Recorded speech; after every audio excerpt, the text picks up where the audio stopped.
Olá a todos e a todas, aqui é o professor Fabrício e vamos dar início à nossa videoaula. As sanções, não é? As sanções. Então aqui tem até um cartão amarelo dizendo cuidado, aviso, né? Warning.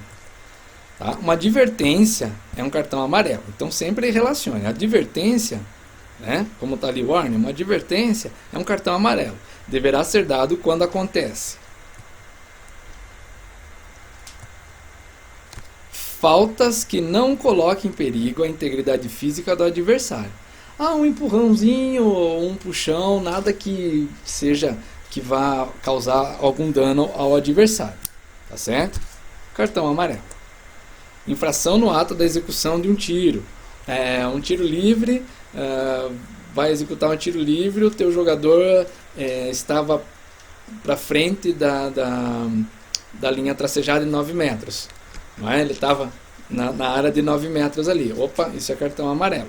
Por quê? Porque ele não pode levar uma vantagem em relação, no caso, a recompor uma defesa, caso ele fosse um jogador de defesa. Ou se ele fosse um jogador de ataque, ele já está adiantado. Já estaria. Atitude antidesportiva dos jogadores ou oficiais. Aí são ofensas verbais ou gestuais, também é passível o cartão amarelo. Lembrando que o cartão não são só para os jogadores de quadra, mas são também para os jogadores do banco e para os oficiais, né, a comissão técnica. Observação: não mais que uma advertência será dada ao mesmo jogador. Não mais que uma advertência será dada aos oficiais. Por quê? É a mesma ideia do futebol. É dado uma advertência, o cartão amarelo. Se for dar uma segunda advertência, que seria então o segundo cartão amarelo, esse torna-se vermelho. Não mais que 3 advertências será dada à mesma equipe. Então, assim como no basquete, existe essa condição coletiva. Então, um time também tem que evitar tomar os cartões amarelos. Vejam bem, o jogo do handebol, por ser um jogo assim mais intenso, então muitas jogadas, até mesmo assim alguns empurrões, alguns agarrões, os árbitros deixam passar. Né? Isso é uma norma geral, não é uma norma. É um consenso, quase que uma convenção não escrita, em que os árbitros acabam deixando o jogo fluir, não é? Desde que, lógico, que não traga prejuízo aos times e nem a integridade física dos jogadores. Mas o árbitro deixa seguir. Então, dar um cartão amarelo não é uma coisa assim tão comum no handebol. Caso isso aconteça, vai prejudicar um jogador específico ali, principalmente se tiver o segundo, alguém do banco ou um oficial e a própria equipe se for mais de 3 advertências. Uma exclusão. Então a exclusão é o famoso 2 minutos no handebol. Então quando que se dá a exclusão? Quando o jogador faltoso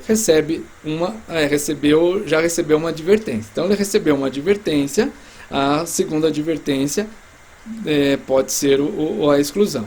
A equipe já recebeu 3 advertências e é necessária uma punição. Então a equipe já recebeu 3 advertências. A próxima advertência é 2 minutos. Então muitas vezes o jogador tomou 2 minutos, não é nem porque ele fez uma falta muito assim, mais intensa. Não, é porque o time já ultrapassou o limite das 3 advertências. Acontece uma substituição ilegal, ou seja, o jogador substituído vai fazer a substituição. Ou ele entra antes do seu companheiro sair, ou ele faz por fora da linha delimitada da área de substituição. Então isso é 2 minutos. Por quê? Porque das duas formas ele leva a vantagem. Ou ele vai entrar para um lugar onde ele vai ter encurtado o seu espaço para chegar na quadra, geralmente para defender. Então ele acaba levando vantagem. E se ele entrar em quadra antes do seu companheiro sair, significa que naquele momento do jogo, por algum tempo, o time passa a ter 8 jogadores, não é? Com ele. Então o ideal é sempre 7. Então a substituição feita de forma ilegal é exclusão 2 minutos. Estando com a bola e não colocá-la imediatamente ao solo após a marcação de um tiro livre. Então isso aqui é uma condição que também é uma das convenções do handebol, Então o árbitro apitou, marcando a falta e apontando que vai ser tiro livre. Se o jogador está com a bola, ele não deve entregar a bola para o jogador, então ele joga a bola para o jogador do outro time, na direção do outro time, para iniciar de uma vez o jogo. Ele não pode jogar a bola para a linha de fundo, para a lateral, não. Ele pega a bola e põe a bola no chão. Se ele não fizer isso, imediatamente que foi apitado, ele pode ser excluído, ele pode tomar os 2 minutos. E lógico, conduta antidesportiva repetida de um jogador. O jogador fez um gesto obsceno, falou palavrão, alguma coisa assim. Ele já tomou uma advertência. Enquanto a isso, ele vai ser punido diretamente com 2 minutos. Tá? Desqualificação, o cartão vermelho. Quando ela será dada? Não é? Quando um jogador não autorizado a adentrar a quadra, por exemplo.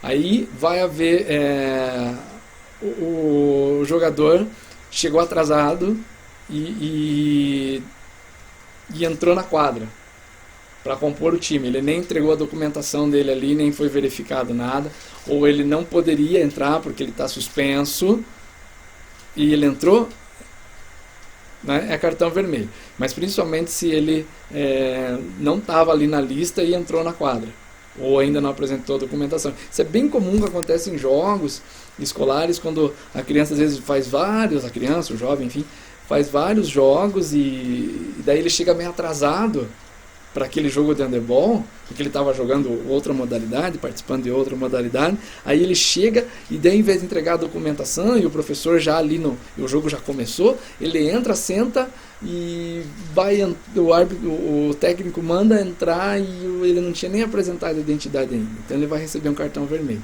Mas isso é descuido do técnico, tá? Tem que tomar cuidado.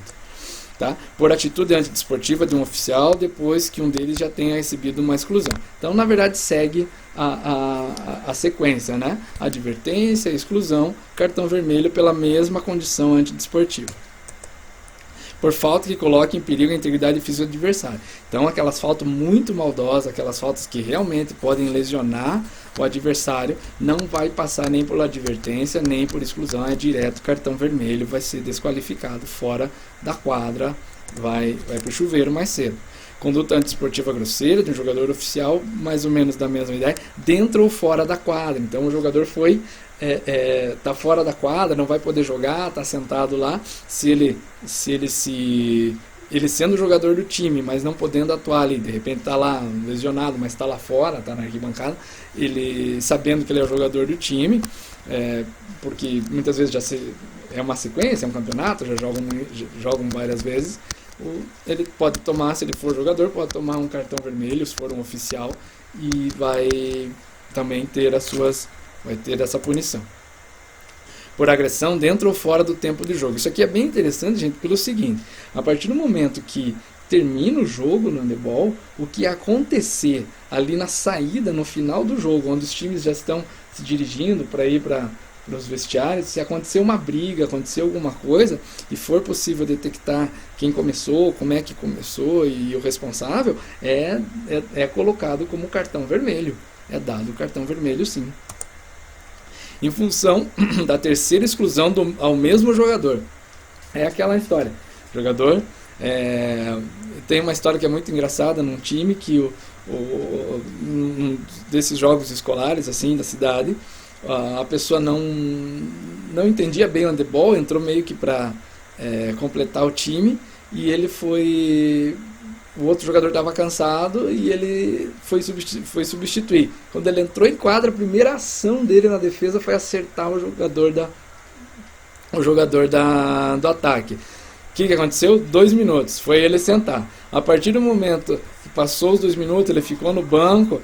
Quando de repente ele foi acionado para entrar de novo, ele acabou cometendo a mesma condição e tomando 2 minutos. Só que daí ele acabou não entrando mais no jogo. Mas se ele continuasse com esse tipo de atitude ou até uma outra que levasse a uma terceira exclusão, ele também ganharia cartão vermelho. Observação: a desqualificação de um jogador oficial implica em uma exclusão para a equipe. Uma desqualificação tira o jogador para o resto da partida, mas a equipe poderá ser completada após 2 minutos. Então, o jogador que é desqualificado, ele não pode mais voltar a atuar naquela partida. Expulsão. A expulsão é sempre para o total do tempo remanescente de jogo, e a equipe deve continuar com um jogador a menos na quadra. O jogador expulso não pode ser substituído e deve sair de quadra e da área de substituição imediatamente. Então ele não pode ficar nem no banco. Uma expulsão deve ser dada quando um jogador é culpado por uma agressão durante o tempo de jogo dentro ou fora de quadra. Ok? Aí, a regra 11, então só uma ilustração, perdão, regra 16, só uma ilustração aqui. A punição deve ser aplicada aos atletas faltosos, poderão ser advertência, exclusão e desqualificação. Então são os níveis de punições dentro da regra 16. Tá ok? Lá, 3 advertências, cartão vermelho, aqui alguns tipos de agressão, ó, um bloqueio que pode lesionar o ombro, tá certo? Ó, uma defesa em que ele parte para o corpo do adversário e não para a bola, aqui uma rasteira. Então tem que tomar cuidado com isso, porque o time do jogador faltoso vai ser punido com rigor. Ok? Aí mais uma ilustração de falta, não é? Segurar o adversário, derrubar o adversário. Então segurar geralmente vai dar um tiro livre, né? A não sei que se segure e derrube, como se fosse, sei lá, judô, né? Não pode. Aqui, imaginando que ele está no ato da arremesso, isso aqui seria uns 7 metros, né? Porque ele não só parou na frente, como ele vai acabar deslocando e fazendo com que esse jogador caia de uma maneira bem a causar uma lesão. Regra 17, os árbitros. Uma equipe de arbitragem é composta por 2 árbitros, um secretário e um cronometrista. Então a equipe de arbitragem é composta por 4 pessoas, 2 árbitros, um secretário e o cronometrista. Durante a partida, um dos árbitros atuará como árbitro central e o outro como árbitro de gol.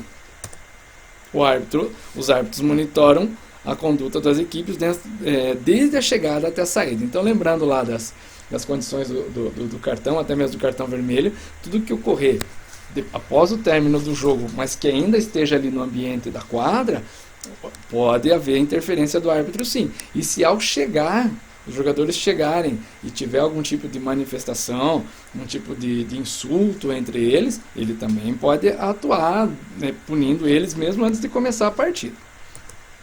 Ok? Um dos árbitros faz o sorteio para o início da partida, na presença dos 2 capitães e do outro árbitro. Então, né, jogar a moeda para saber quem faz o tiro de saída. Se um dos árbitros se tornar incapaz de continuar a partida, o outro árbitro continuará a partida sozinho, caso não haja um outro árbitro, um terceiro árbitro ali para estar ali de prontidão, caso precise de uma substituição. Isso, gente, pode acontecer, por exemplo, em campeonatos, em jogos estudantis, onde o mesmo grupo de árbitro, mesma dupla de árbitro, faça muitos jogos durante o dia inteiro. Então isso pode acontecer, de repente ele não passar bem, se sentir mal, e caso um deles não possa continuar, o outro vai continuar sozinho. É isso a regra permite, não é? Se os árbitros sinalizarem uma falta e concordarem sobre... se os árbitros sinalizarem uma falta e concordam sobre a equipe penalizada, mas discordam sobre a punição, a mais severa será aplicada. Então eles concordaram que é falta, mas a penalidade, um disse que é 7 metros, outro disse que é tiro livre. Vai valer a que for mais severa, ou seja, 7 metros. Se em uma infração os árbitros tiverem opiniões diferentes sobre a posse de bola, então irá prevalecer a opinião do árbitro central. Então o árbitro central é o que comanda, seria o árbitro principal. Né? Nesse caso específico sobre posse de bola, caso não haja consenso, a opinião do central será validada. São responsabilidades dos árbitros o controle do placar e das punições, e ainda conferir a súmula ao final do jogo. Então o árbitro tem uma série de responsabilidades que ele precisa estar atento o tempo todo, além de conduzir o jogo e manter o jogo dentro de um padrão em que não descambe para nenhum tipo de violência. Lembrando que o handebol é esse jogo mais pegado. Tá ok? Então temos aí, ó, a palavra juiz não é correta, tá, gente? É árbitro. Mas então temos aqui o árbitro que atua na linha de gol e o árbitro central. Tá? Esse aqui vai sempre estar correndo um pouco mais. Tá? Ok. Regra 18, o secretário e o cronometrista. Função do secretário: cuidar da súmula, cuidar da entrada dos jogadores e oficiais que chegarem após o início do jogo. Então, a partir do momento que um atleta chega atrasado, que é possível, ele pode chegar atrasado, ele não pode entrar em quadra, senão vai ser cartão vermelho. Mas ele pode chegar atrasado, então ele chega atrasado, lógico que você como técnico vai orientar que ele vá até a mesa para apresentar a documentação, o RG, enfim, a documentação. Então, cabe ao secretário fazer a anotação do registro da presença desse atleta, o número da camisa dele, assim como o número da camisa de todos os outros, e anotar anotar na súmula tudo o que acontecer durante o jogo. Quem fez o gol, quem levou falta, quem levou cartão amarelo, vermelho, quem recebeu exclusão, tudo ele tem que anotar. Então ele tem que estar realmente atento a tudo que acontece e atento aos árbitros também, porque ele precisa se comunicar, mesmo que de uma forma mais gestual, ali entendendo o que o árbitro está apontando e o que está acontecendo para que ele possa anotar na súmula. Função do cronometrista é cuidar do tempo de jogo, do tempo do time out, que é o pedido de tempo dos técnicos, e do tempo da exclusão. Então o cronometrista, cabe a ele cuidar de tudo que se refere a essa condição temporal do jogo.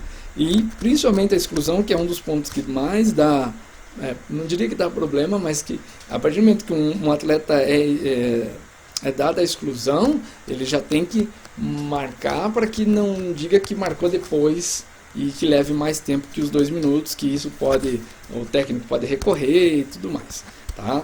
Mas pode acontecer. Outras tarefas, no caso do cronometrista: controle dos números de jogadores e oficiais de equipe na área de substituição e saída e entrada dos jogadores são responsabilidades conjuntas. Então, tanto o secretário quanto o cronometrista tem que estar atento, por exemplo, às substituições que precisa ser. O jogador que está na quadra precisa sair para o outro entrar. Eles têm que estar atentos a isso. Por quê? Porque o árbitro, por vezes, não está tendo a melhor visão do que está acontecendo. Então, eles que vão assinalar para o árbitro que houve uma irregularidade, por exemplo. Ok? Então tá aí. Uma imagem não está das melhores, mas enfim, aqui estão os 2 árbitros, tá certo? Aqui estão os 2 árbitros, o árbitro central e o árbitro que vai cuidar do gol, e o secretário e o cronometrista.